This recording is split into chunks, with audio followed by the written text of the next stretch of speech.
Hi hello welcome to day 9 of my weight loss diet. So இன்னைக்கு பார்த்தீங்க அப்படின்னா morning நான் எடுத்துருக்கிறது வந்து யூஸ்வலாக எப்படி எடுக்க சொல்லியிருக்காங்கன்னா ஒரு கார்போஹைட்ரேட், ஒரு புரோட்டீன், ஒரு ஃபைபர் இப்படிதான் ஒரு ஃபுட்ல இருக்கணும்னு சொல்லியிருக்காங்க.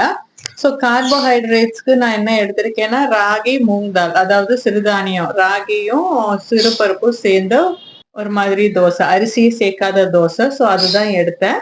புரோட்டீனுக்கு வந்து 2 எக், ஃபுல் எக் எடுத்தேன். அப்புறம் கொஞ்சம் சிக்கன் கிரேவி எடுத்தேன். இதுல என்ன பண்ணிட்டேன், மிஸ்டேக் பண்ணிட்டேன் அப்படின்னா ஃபைபரே இதுல கிடையாது, சுத்தமா ஃபைபரே கிடையாது. அந்த கிரேவிக்குள்ள இருக்கிற அந்த வெங்காயம் தக்காளி மட்டும்தான் இருந்தது. பட் அதுலயும் ஓவர் ஆயில். அது கொஞ்சம் கடையில வாங்கினது பிஃபோர் டே. ஸோ அதனால அதை மட்டும் கிரேவிக்கு தனியா யூஸ் பண்ணிக்கலாம், அதோட ஒரு சிக்கன் வச்சுக்கலான்னு. புரோட்டீன் மார்னிங் ஹெவியா கிடைச்சிருச்சு. ஸோ இதுல நான் என்ன அடுத்த மிஸ்டேக் பண்ணேன்னா எக்கை வந்து ஃப்ரை பண்ணியிருந்தேன்.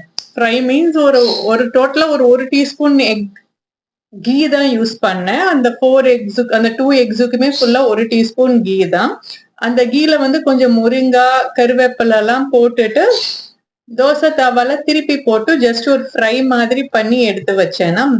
ஸோ அதை நான் சாருக்கு அமுச்சு விட்டோன்னா அவங்க சொன்னாங்க பொடி ஜஸ்ட் மேல தூவிட்டு அதோட பெப்பர் சால்ட் போட்டு சாப்பிடுங்க, ப்ராப்ளம் கிடையாது, பட் இந்த மாதிரி ஃப்ரை பண்ண வேண்டாம் அப்படின்னு சொன்னாங்க. பிளஸ் ஏதாச்சும் ஒரு ஃப்ரூட்ஸ் எடுத்துக்கோங்க. Fruits apple, papaya, guava, orange அந்த மாதிரி எடுத்துக்கோங்க. இது வந்து பிளெயின் வந்து protein as well as carbs மட்டும்தான் இருக்கு. ஸோ ஃபைபர் கிடையாது அப்படின்னு சொன்னாங்க. சரி, ஓகே. ஸோ மார்னிங் இது சொதப்பல்ஸ். பட் அது வந்து என்ன ஆயிடுச்சுன்னா ரொம்ப ஃபுல் ஆயிடுச்சு. ஒரு தோசை தான் எடுத்தேன். ஸோ அதனால ரொம்ப ஃபுல் ஆயிடுச்சு. எனக்கு ரொம்ப பசிக்கவே கிடையாது. ஆஃப்டர்நூன் பார்த்தீங்கன்னா கிட்டத்தட்ட 11:30 12 ஆயிடுச்சு. ஸோ 12 o'clock ஆயிடுச்சு. எப்படி நம்ம லஞ்ச் ஒரு 1:30க்கு அப்படிதான் சாப்பிடுவோம். ஸோ 12 o'clock ஆயிடுச்சு. ஒரு டீ குடிப்போம் அப்படின்ட்டு ஒரு கிரீன் டீ ஒன்று குடிச்சிட்டேன். ஸோ ஒரு 11 o'clock கிரீன் டீ மட்டும்தான் குடிச்சேன். வேற ஒன்றும் அப்ப நான் சாப்பிடல. அதுக்கப்புறம் வந்து இன்னைக்கு கொஞ்சம் மட்டன் கிரேவி வச்சேன். ஃபுல்லா கொஞ்சம் லைட்டா தேங்காய் பால் போட்டு கொஞ்சம் வாட்டர் கண்டென்ட் ஜாஸ்தி இருக்கிற மாதிரி கொஞ்சம் நல்ல கிரேவி மாதிரி வச்சேன். ஸோ லஞ்சுக்குன்னு பாத்தீங்கன்னா அதே மிஸ்டேக் தான் பண்ணேன். என்ன மிஸ்டேக் பண்ணேன் அப்படின்னா சேம் ஃபைபர் கிடையாது. பாத்தீங்கன்னா 100 கிராம் ரைஸ் தான் எடுத்தேன் கார்போஹைட்ரேட்ஸ்க்கு. அதுக்கு பாத்தீங்கன்னா மட்டன் கிரேவி வந்து ஒரு 200 கிராம்ஸ் கிட்டத்தட்ட ஒரு மட்டன் கிரேவி எடுத்துட்டு போய் 2 முட்டை.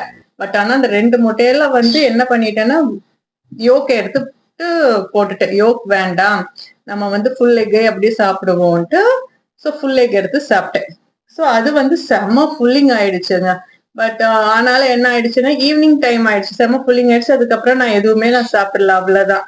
ஈவினிங் டைம்ல அகெயின் ஒரு கிரீன் டீ தான் எடுத்துக்கினேன். அதுக்கப்புறம் வந்து அந்த லட்டு ஒண்ணு சொன்னேன் இல்லையா, ஸோ அந்த லட்டு வந்து எடுத்துக்கினேன். பட் அந்த லட்டு வந்து எடுத்துக்க வேண்டாம்னு சொல்லியிருக்காங்க. பட் வாங்கினதை வேஸ்ட் பண்ண முடியாது, வீட்டுல வேற யாராவது தொடக்கூட மாட்டாங்க. ஸோ நம்ம தான் சாப்பிடணும். ஏன்னா அது சுகர் கிடையாது, டேட்ஸ் தான் சுகரை ஆட் பண்ணியிருக்காங்க. ஸோ அதனால வந்து ஒரு குட்டி பால் வந்து ஒன்று காஃபி ஆல்மண்ட் லட்டுன்னு இருக்கு, அதை மட்டும் எடுத்துக்கிட்டு ஈவினிங் வந்து ஒரு நாளைக்கு 10,000 ஸ்டெப்ஸ் ஆச்சு நம்ம வாக் பண்ணிடுவோம் அப்படிங்கிற ஒரு தாட் வந்துருச்சு. ஸோ அதனால என்ன பண்ணேன்னா 10,000 ஸ்டெப்ஸ் போய் வாக் பண்ணிட்டு வந்துட்டு நைட்டுக்கு வந்து ஒரு எனக்கு ரொம்பவே ஃபுல்லா இருந்துச்சு, வேண்டாம் தான் பார்த்தேன். சரி பரவாயில்ல அப்படின்ட்டு நைட்டுக்கு என்ன பண்ணேன், அதே காலையில சாப்பிட்டேன், அதே ஒரு தோசை தான் சாப்பிட்டேன். அதோட கொஞ்சம் மட்டன் இது வச்சு சாப்பிட்டேன், மட்டன் கிரேவி கொஞ்சம் வச்சு சாப்பிட்டேன் ப்ரோட்டீனுக்கு. சரி ஒரு வெள்ளரிக்காய் வைக்க சாப்பிடலாமா இல்லையான்ட்டு யோசிச்சுட்டே சாப்பிடாமையே இந்த டே வந்து நான் முடிச்சுட்டேன். இன்னைக்கு டே வந்து முடிச்சுட்டேன். என்னை மாதிரி சொல் பேச்சு கேட்காதவங்க நானா தான் இருப்பேன். ஒழுங்கா டயட்டை ஃபாலோ பண்ணணும். இது எங்க போய் நிக்க போகுதுன்னு தெரியல. ஃபர்ஸ்ட் 15 டேஸ்ல பார்த்தோன்னே கண்டுபிடிச்சிருவாங்க நான் எந்த லட்சணத்துல டயட் இருந்திருக்கேன்ட்டு. அதுக்கப்புறம் தான் அவங்க டிசைட் பண்ணி சொல்லுவாங்கன்னு நினைக்கிறேன் என்ன மாத்தணும்ட்டு. சரி, ஓகே. இன்னைக்கு வந்து அவ்வளவுதாங்க, இதுதாங்க என்னோட டயட். இன்னைக்கு டயட் ஓவர் ஆயிடுச்சு. நாளைக்கு 10th டே டயட்ல உங்களை நான் மீட் பண்றேன். பை.